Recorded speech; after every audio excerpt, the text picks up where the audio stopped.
বাচ্চারা খাবার চিবিয়ে খেতে চায় না, খাবার গিলে নিচ্ছে। কিভাবে আমরা তাদের চেবানো শেখাবো?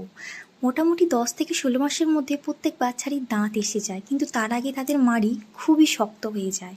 তো এই সময় আমরা বাচ্চাদের নরম বিশিষ্ট খাবার, নরম পাতলা খাবার তাদেরকে দিতে পারি, যারা তাদের মাড়ির সাহায্যে খণ্ডে খণ্ডে খাবারটাকে ভাগ করে নেয় এবং তারা খেতে শুরু করে।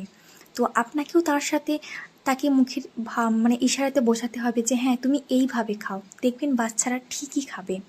অল্প দানা বিশিষ্ট প্রত্যেক খাবার দেওয়ার সময় তারা খণ্ডে খণ্ডে খাবারগুলো ভাগ করে নেয়, কিন্তু দানা বিশিষ্ট খাবার দিলে ওরা ঠিকই আস্তে আস্তে করে খায়।